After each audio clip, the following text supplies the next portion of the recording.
안녕하세요, 커피살롱입니다. 오늘은 초보 사장님들을 위해서 카페 창업하실 때 가장 중요한 원두 고르는 방법을 하나부터 10가지 알려드리려고 합니다. 영상 끝까지 보시고 맛있는 원두 고르시는데 꼭 도움이 되었으면 좋겠습니다. 바로 시작하겠습니다. 일단은 지금 한국에서는 고소한 원두를 기본으로 생각하셔야 됩니다. 손님의 대다수가 고소한 원두를 좋아하시고 고소한 원두가 나갔을 때 불만을 가지는 일은 거의 없습니다. 반대로 산미 있는 원두 한 가지만 선택해서 사용하신다면 좋아하는 사람이 있지만 굉장히 소수고 싫어하는 사람들이 너무 많을 것입니다. 그 스트레스를 사장님이 견디기 어려우실 거예요. 그래도 산미 있는 원두를 포기하지 못하신다면 전체적으로 고소한 베이스에 산미가 살짝 느껴지는 정도는 괜찮습니다. 오히려 이 정도면 좋은 커피라고 인식하시기도 합니다. 산미 있는 원두를 정하고 싶으시다면 고소한 원두 먼저 하시고 그 다음에 디카페인 원두 하시고 그 다음 세 번째 옵션으로 추가하시면 됩니다.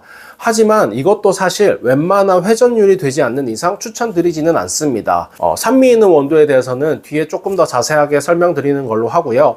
다시 고소한 원두 얘기로 돌아와서 일단 고소한 원두의 로스팅 포인트는 중배전, 중강배전, 강배전이 있습니다. 이 원두들은 고소한 원두의 스펙트럼을 가지고 있습니다. 고소한 원두라는 카테고리 안에서도 디테일하게는 맛의 차이가 있습니다. 중배전된 원두는 고소하면서 부드럽고 약간의 밝은 톤이 느껴집니다. 반대로 강배전된 원두는 고소하지만 묵직하고 쌉싸름함이 느껴질 수 있습니다. 그 사이인 중강배전은 두 가지 포인트를 적당히 가지고 있다고 생각하시면 됩니다. 다음, 대체로 고소한 원두에 들어가는 원두 국가들은 브라질, 콜롬비아, 인도, 인도네시아, 과테말라가 대표적입니다. 이들 중 한 가지 원두만 쓰는 경우를 싱글 오리진 커피라고 하고요. 두 가지 이상 섞어서 새로운 맛을 내는 경우를 블렌딩 커피라고 합니다. 블렌딩을 할 때는 어떤 산지를 섞었느냐, 그리고 이 산지들을 어떤 비율로 또 섞었는지에 따라서도 맛의 디테일의 차이가 납니다. 이 외에도 커피 로스팅하는 방식이나 커피를 추출하는 환경의 차이에서도 맛의 차이가 생길 수 있습니다. 이런 여러 가지 변수들이 있기 때문에 고소한 맛의 여러 가지 원두를 샘플로 받아보시고 내 매장에서 직접 테스트를 해보시는 게 좋습니다. 내 매장에서 걸었을 때 조금 다른 뉘앙스로 나오는 경우도 있기 때문에 꼭 최종적으로는 내 매장에 걸어서 맛을 보시고 결정하시는 거를 추천드립니다. 또 원두를 고를 때 신경 쓰셔야 하는 거는 아메리카노 따뜻한 거 아이스 무조건 체크하시고 그뿐만 아니라 카페 라떼도 맛있는지 체크를 해주셔야 됩니다.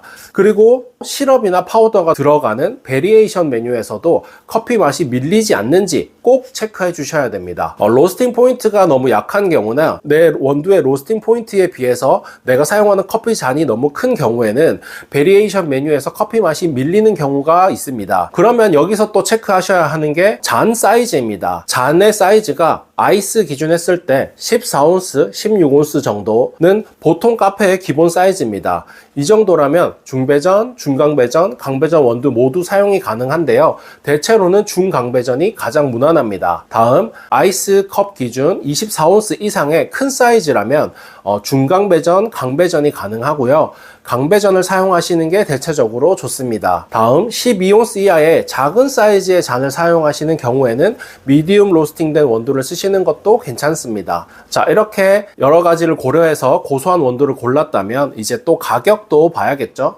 지금 2026년 기준 2만원 중후반대의 원두면 대중적이고 무난한 선입니다. 3만원, 4만원대는 단순히 그냥 그 로스터리 업체에서 마진을 비싸게 받는 경우도 있고 스페셜티 원두를 사용하는 경우도 있습니다. 스페셜티 생두를 사용하고 비싼 원두를 사용하는 게 무조건 내 매장에 좋지 않을까라고 생각하는 경우가 있는데요. 그 원두의 컨셉과 내 매장의 아메리카노 가격이나 내 매장의 컨셉이 잘 맞는지 또 확인해 보셔야 됩니다. 저가 커피와 경쟁하는 상권에서 내가 아메리카노 2,000원짜리를 팔고 있는데 막 4만원 이상 되는 원두를 쓸 필요는 없는 거죠. 반대로 홀 비중이 좀 크고 공간과 인테리어에 투자를 많이 한 경우에는 스페셜티 원두를 사용하면서 아메리카노도 5,000원 이상 받을 수 있겠죠. 그런 고급화 전략을 쓰는 게 또 컨셉적으로 맞는 선택이 될 수도 있습니다. 또 손님들은 저가 커피를 마시면서 스페셜 스페셜티의 다채로운 커피 플레이버를 기대하지 않습니다. 시지 않고 탄맛 나지 않으면 되고 고소하고 부담 없는 커피가 맛있는 커피로 인식됩니다.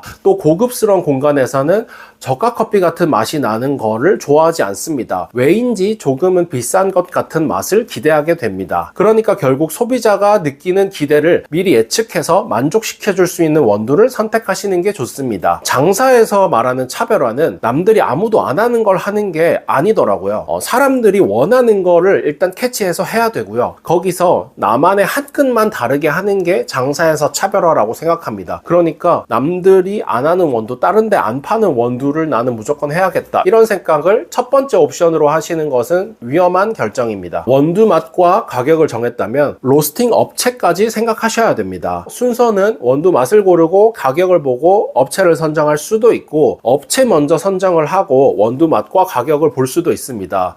그만큼 업체 선정이 굉장히 중요하다는 이야기입니다. 로스팅 업체와 카페 사장님의 관계는 어떤 갑과 을의 관계가 아닙니다. 동업자의 관계라고 생각하셔야 됩니다. 그런 마인드로 사장님의 카페를 신경 써주는지 꼭 보셔야 됩니다. 간혹 원두 계약이 성사되고 나면 연락이 잘 안 되는 업체들도 있고, 연락이 되더라도 CS를 잘 안 해주는 업체들도 있습니다. 묘하게 사장님이 추출을 잘못해서 그렇다라는 탓으로 돌리는 업체들도 있거든요. 이러면은 정말 스트레스를 많이 받으실 거예요. 원두 맛이 100% 똑같을 순 없지만 주문할 때마다 맛이 들쭉날쭉하다면 그 업체는 과감하게 빠르게 바꾸시는 게 좋습니다. 거래를 이미 시작했으니까 바꾸기 왠지 미안해서, 아니면 기존 손님들이 원두 맛이 바뀌었다고 싫어할까봐 못 바꾸고 소갈이 하시는 경우가 생각보다 많은데요.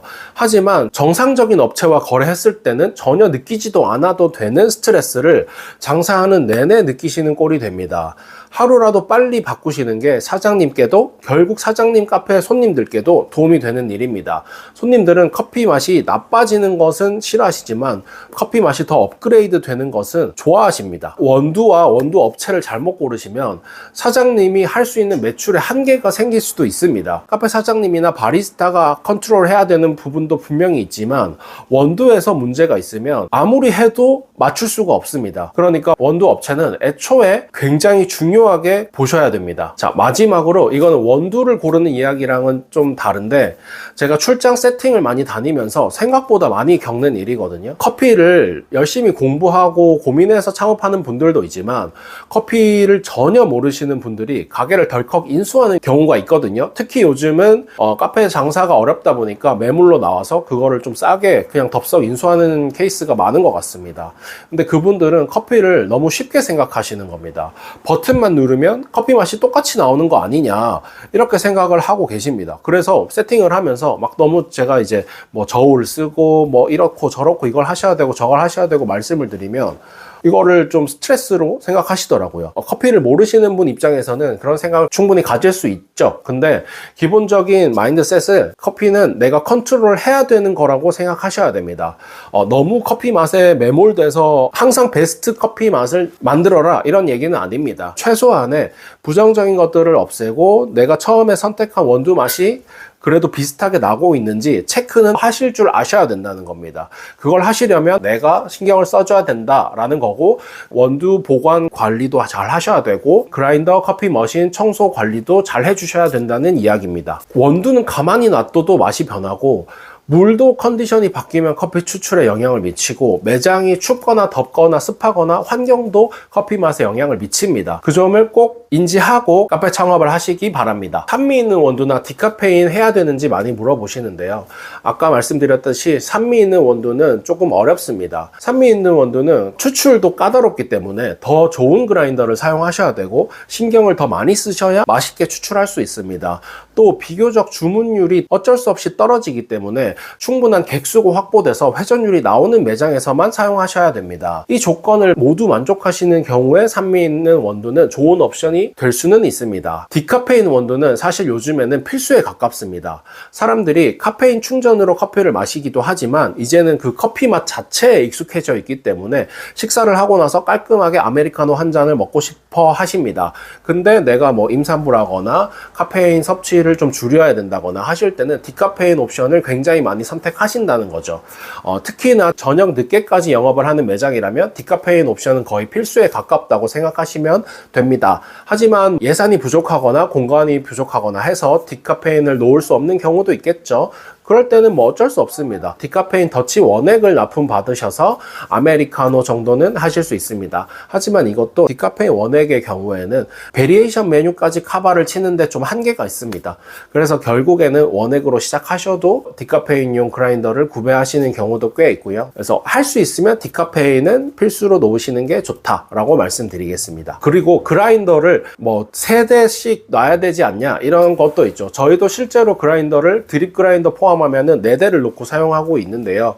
하나는 아메리카노와 베리에이션용이고, 하나는 디카페인용이고, 하나는 드립용이고, 하나는 시럽이 없이 우유만 들어가는 라떼, 플랫 화이트, 카푸치노용의 원두를 넣어서 사용하고 있었습니다. 고소한 원두가 아메리카노 따뜻한 거, 아이스, 카페 라떼 이 3개가 모두 마시기가 조금 어렵습니다. 라떼는 고소하면은 맛있는데 아메리카노 따뜻한 거의 경우에 제 기준 했을 때 고소하면은 좀 너무 단조롭습니다. 약간의 산미나 향이 있어줘야 좀 더 식어도 맛있고 고급스러운 느낌을 느끼게 된다고 생각하거든요. 근데 저희도 상당히 오랜 기간 동안 그런 원두를 찾지 못해서 고소한 라떼용 원두 따로, 고소한데 향이 느껴지는 아메리카노용 원두를 따로 썼습니다. 근데 그렇게 했을 때는 저희는 로스터리 카페이기 때문에 원두 수급을 저희가 컨트롤 할 수 있잖아요. 그래서 신선도를 유지를 할 수 있습니다. 하지만 일반 매장의 경우에는 무조건 1kg 단위로 주문을 해야 되고 마음대로 원두 주문량을 컨트롤 할 수가 없겠죠. 그리고 아까 말씀드렸다시피 그라인더가 늘어날수록 세팅도 다 잡아야 되고 그라인더 청소 같은 것도 다 해주셔야 됩니다. 그러니까 일이 늘어나는 거예요. 그리고 매장에서 추출을 할 때도 이거는 라떼용, 이거는 아메리카노용, 이거는 시럽용, 이건 디카페인 막 이렇게 섞이면은 그것도 에너지 소모가 많이 되죠. 그래서 가능하면은 디카페인 빼고 원두 하나로 아메리카노, 라떼 다 마시는 게 베스트입니다. 그래서 제가 그거를 찾고 싶어서 계속 연구를 했는데요. 매장 영업하고 원두 납품하고 그렇게 하면서 또 커피를 배우러 다녔습니다. 그렇게 다니다가 새로운 블렌딩을 만들었는데 이 원두가 라떼에도 전혀 문제가 없고 아메리카노에서도 약간의 향과 부드러움이 추가되면서 손님들이 더 마시기 편해 하시더라고요. 저희가 라떼 맛집으로 좀 소문이 나서 라떼 드시는 분들은 라떼만 드시는 거 아시죠? 그래서 라떼 재주문율이 굉장히 높은 매장인데 이 원두를 바꿨음에도 그분들이 그대로 오시고 부정적인 피드백이 전혀 없었습니다. 그리고 아메리카노도 굉장히 마음에 들고요. 그래서 이 원두가 혹시나 써보고 싶다 하시는 분들은 고정 댓글에 무료 샘플 신청하실 수 있도록 남겨둘 테니까요. 꼭 신청하셔서 매장에서 직접 테스트 해보시고 마음에 드시면 저희와 거래를 시작하시면 될 것 같습니다. 저희와 거래를 했을 때 제가 생각하는 가장 큰 장점은 CS입니다. 저는 카페를 하고 있잖아요. 10몇 년 넘게 카페를 하고 있고 그래서 카페 사장님들의 마음을 누구보다 잘 알고 있습니다. 그래서 제가 카페를 하나를 더 한다는 생각으로 거래처를 대합니다. 사실 마음 같아서는 매출 안 나오면은 가서 막 사장님들이랑 막 얘기하고 이거 해봅시다 저거 해봅시다 하고 싶어요. 근데 너무 선을 넘는 거니까 그렇게까지는 못하고 지원 사업 같은 거 있으면은 다 링크 보내드리고 커피 추출에 문제가 있어도 바로바로 피드백을 해드리고요. 제가 10년 넘게 카페를 운영하면서 제가 먼저 알고 있고 경험했던 것들은 다 알려드리고 있습니다. 그냥 친구처럼 진짜 카톡으로 편하게 다 대화하시거든요. 왜냐면은 결국에는 거래처 사장님들이 잘 돼야 제가 잘 되는 거예요. 그래서 진짜 진심으로 해드리고 있고요. 저희 원두를 쓰시면 절대 후회는 없을 거라고 확신합니다. 오늘은 이렇게 카페 창업하실 때 원두 고르는 방법에 대해서 처음부터 끝까지 모두 알려드렸고요. 카페 원두 선택하시는데 꼭 도움이 됐으면 좋겠고요. 도움이 되셨다면 좋아요와 구독 부탁드립니다. 앞으로도 카페 관련 컨텐츠로 사장님들을 도와드리겠습니다. 감사합니다.